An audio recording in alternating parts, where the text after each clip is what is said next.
안녕하세요. 안녕하세요. 법무법인 3명의 우창 변호사입니다. 네, 최하영 변호사입니다. 예.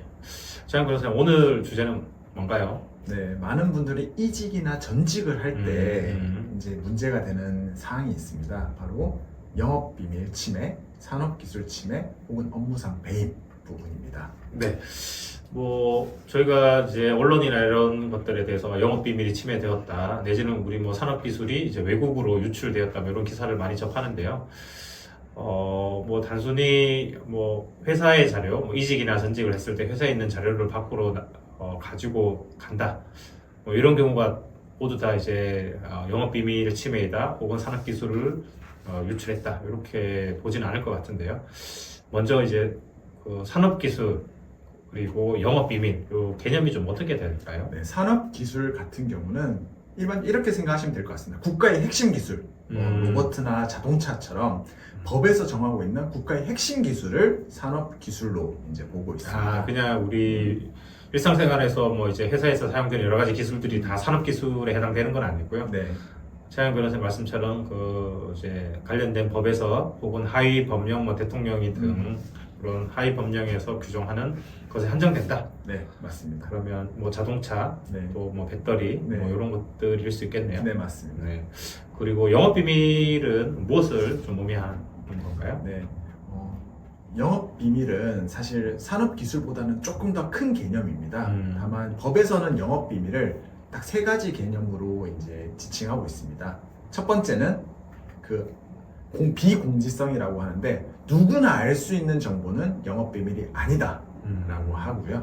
비공지성 첫 번째 네. 조건. 네. 또 두 번째 조건은 두 뭔가요? 번째는 경제적 유용성입니다. 경제적으로 좀 가치가 있어야 네, 된다. 무조건 가치가 있어야 된다. 네. 그리고 세 번째는 비밀 관리성이라고 해서 그 회사에서 적어도 영업 비밀로서 관리하고 있는 정보여야 한다라는 것입니다.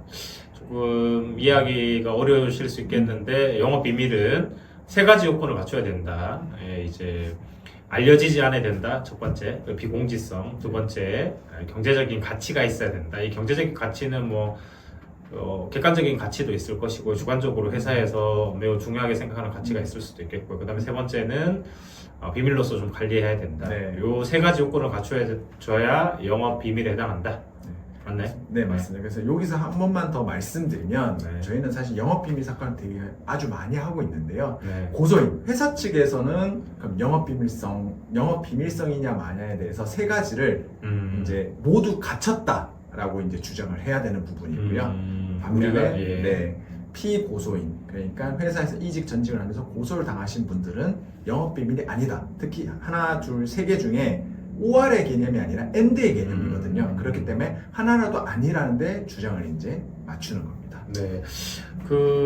저희가 이제 이직이나 전직에 한정을 했지만 특정한 경우에 이제 회사의 자료를 외부로 이제 어떤 의도하지 않았던 외부로 유출해서 그것을 제3자에게 건네주게 되면 이제 기본적으로 영업 비밀을 좀 침해했다, 이렇게 볼 수 있고, 두 번째는 이제 그 재직 중에 그와 같은 일을 했으니까 이게 좀 배신 행위 아니냐 해서 업무상 배임이 좀 될 수 있고, 세 번째는 그렇게 이제 빼낸 혹은 외부로 유출했었던 자료가 산업기술에 해당한다. 그러면 그건 이제 산업기술을 또 이제 유출하는 걸로 또 이렇게 좀 볼 수 있겠네요. 그죠? 맞습니다. 예, 그런 세 가지 정도 있고, 최양 변호사님 말씀하신 것처럼 산업기술이라는 것은 이제 아주 국가의 핵심 기술이든 이제 특정되어 있는 것 같고요.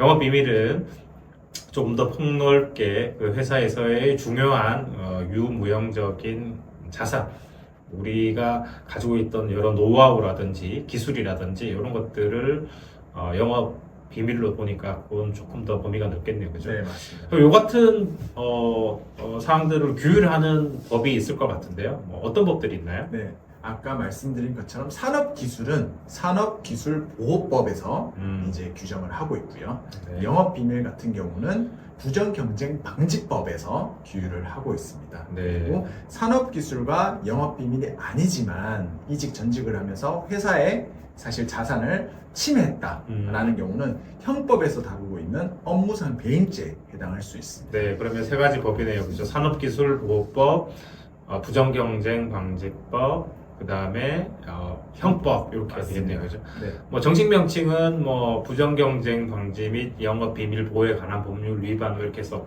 좀 풀네임이 길지만 보통 이렇게 약칭해서 이렇게 하고 있습니다.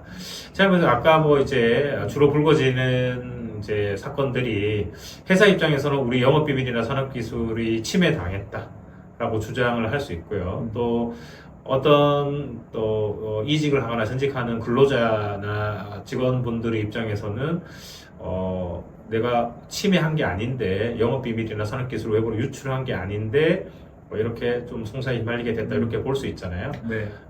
주로 이제 뭐 고소장을 접수하고 경찰에서의 또 조사가 진행이 되고 할 텐데 각각의 입장에서 어떤 부분들이 좀 중요한가요? 우선 고소인 입장에서 말씀드리면요. 네.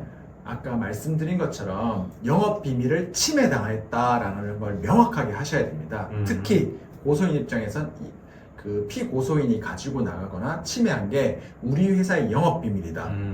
비공지성, 경제적 유해성, 비밀 관리성을 갖춘 정보를 가지고 나갔다는데 초점을 맞추셔야 됩니다.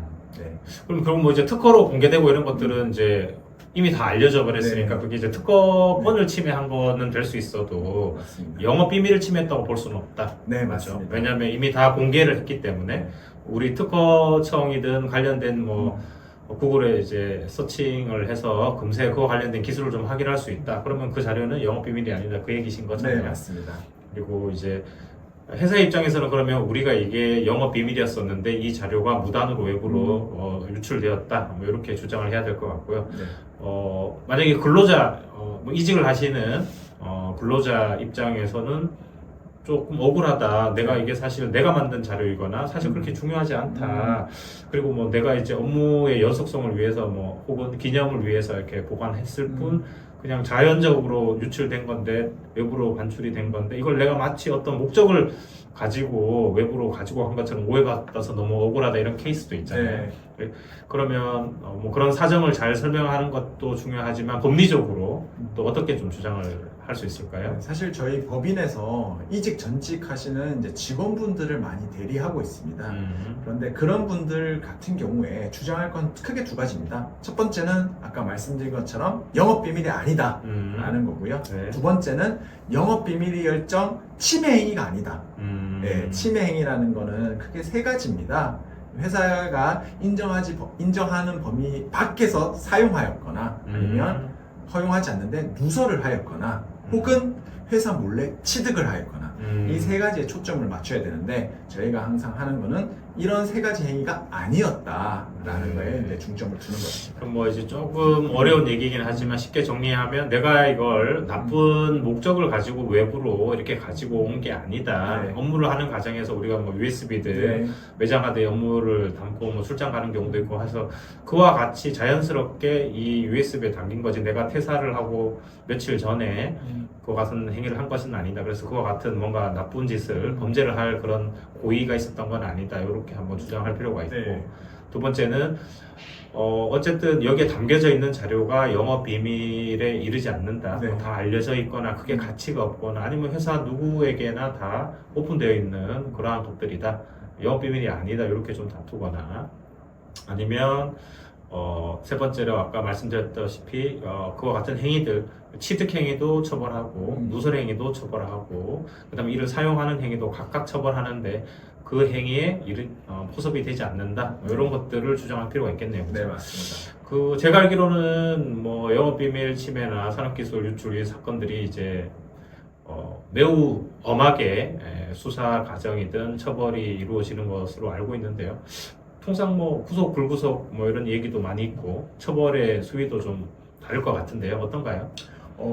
뉴스나 이런 데서 많이 다루고 있는데 사실 영업비밀이나 산업기술 같은 경우는 해외, 특히 뭐 중국이나 아니면 네, 뭐 미국으로 이렇게 그렇군요. 빼돌리는 경우가 많이 언급이 됩니다. 네. 영업비밀 침해만 놓고 보면 해외로 빼돌릴 목적으로 그렇게 영업비밀 침해한 경우에는 15년 이하의 징역 혹은 15억 원 이하의 벌금에 처해집니다. 네. 네. 처벌이 아주 세네요. 아주 셉니다. 네. 네, 그래서 거의 뭐 뉴스에 보면 구속이 되었다라는 것을 심심찮게 볼 수도 있으시고요. 네. 다만 해외가 아니라 국내라 하더라도 10년 이하의 징역 혹은 5억 원 이하의 벌금입니다. 결코 가볍지가 않은 처벌이 이루어지고 있습니다. 네, 어쨌든 영업비밀이나 산업기술이 그 회사의 사실상의 뭐 전 재산, 눈에는 보이지 않지만 뭐 십수년 이상의 그 각종 노하우라든지 연구 개발을 통해서 획득한 또 수많은 그 경험에서 이제 취득한 뭐 유무형적인 자산이기 때문에 그로 인한 피해가 막심하고 그래서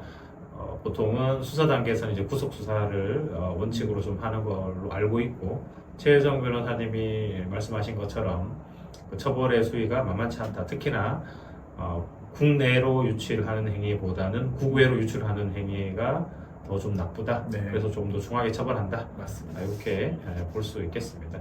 저희가 한 번으로 좀 마무리를 하려고 했는데요. 조금 어려운 부분도 좀 있고 그래서 저희가 조금 나누어서 이제 영업비밀 침해, 산업기술 유출 요 사건에 대해서 각각의 입장에서 조금 더 전문적으로 이야기를 좀 나눠보고요. 뭐 최현 변호사님께서 주도적으로 했었던 그 뭐 국가 핵심 기술 사업 있잖아요. 네. 이제 배터리 분야라든지 뭐 그 외에 뭐 자동차 관련된 분야의 사건들에 관해서도 그 경험과 관련된 이야기도 듣는 시간을 다시 한번 갖도록 하겠습니다. 네, 오늘은 여기에서 마무리하겠습니다. 감사합니다.